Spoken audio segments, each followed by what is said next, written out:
आपने एक गाना सुना होगा, बना के क्यों बिगाड़ा ऊपर वाले। यहां पर बनाया मैच मिलर ने, हरवाया मैच मिलर ने।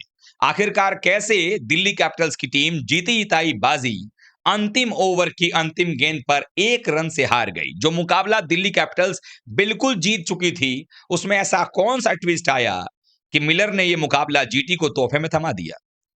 दरअसल हुआ यह कि 210 रनों का पीछा करने जब उतरती है दिल्ली कैपिटल्स की टीम, तो ताबड़तोड़ बल्लेबाजी प्रथम निशंका और केएल राहुल करते हैं। दोनों बल्लेबाजों ने पावर प्ले में ठीक ठाक स्कोर खड़ा कर दिया।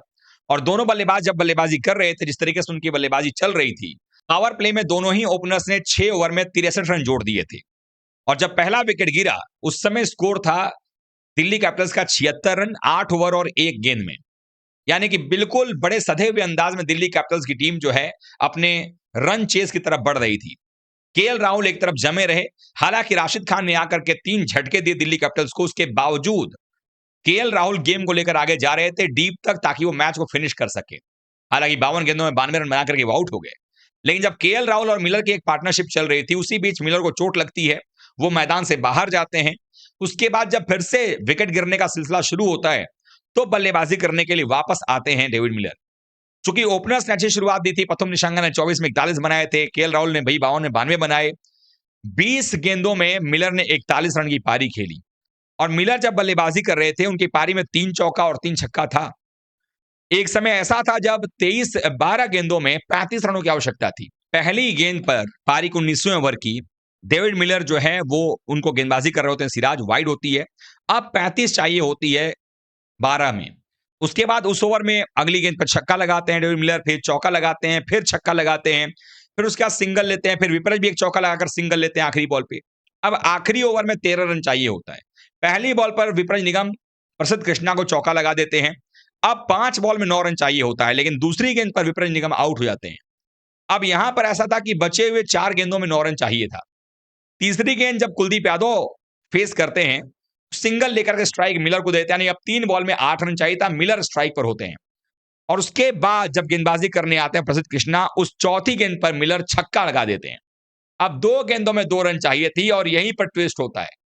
ट्विस्ट ये कि प्रसिद्ध कृष्णा आते हैं, जीत के लिए 2 रन चाहिए, 2 गेंदें बाकी हैं दिल्ली कैपिटल्स को। मिलर स्ट्राइक पर हैं, काबिल बल्लेबाजी कर रहे हैं। और उस गेंद पर जिस पर सिंगल हो सकता था, आधी दूरी तक कुलदीप यादव चले गए। थोड़ी दूर आगे मिलर भी आए, उसके बाद उन्होंने मना कर दिया और कुलदीप वापस अब नॉन स्ट्राइकर एंड पर गए। यानी वो 1 रन पूरा हो सकता था, नहीं हुआ। और यही वो गलती थी जो भारी पड़ गई दिल्ली कैपिटल्स और डेविड मिलर पर। अब जहां पर कि सिंगल लेकर के आप मैच को टाई कर सकते थे, यानी आप ये श्योर कर देते कि आप नहीं हारेंगे और गुजरात नहीं जीतेगा, और अगर जीतेंगे तो आप जीतेंगे और नहीं तो सुपर ओवर होगा। वहां ये गलती भारी पड़ गई और ये मैच चला गया जीटी के पक्ष में। क्योंकि अब आपको 2 रन चाहिए थे जीतने के लिए आखिरी गेंद पर। सिंगल भी लेते तो टाई ही होता। वही हुआ, आखिरी गेंद पर सिंगल लेने की कोशिश की गई और जॉस बटलर दस्ताना निकाल कर तैयार थे, उन्होंने रन आउट कर दिया। कुलदीप यादव पहुंच नहीं पाए और 1 रन से ये जीती जिताई बाजी जो है दिल्ली कैपिटल्स की टीम हार गई। यानी आप ये कह सकते हैं कि जिसने मैच बनाया, उसी ने मैच बिगाड़ दिया। हालांकि इस मैच में डेविड मिलर के साथ साथ केएल राहुल की पारी भी बेकार हो गई, जिन्होंने 52 गेंद में 92 रन बनाए। और ये हार भी शायद दिल्ली कैपिटल्स के लिए जरूरी था कि ये सेटबैक लगा है, सोचने का समय मिलेगा और आगे ऐसी गलतियां उनके क्वालिफिकेशन पर असर डाल सकती हैं। मिलर का वो फैसला रन नहीं लेने का, वो उसको आप कैसे मापते हैं, कैसे देखते हैं, कमेंट करिएगा। वीडियो देखने के लिए बहुत बहुत धन्यवाद आपका।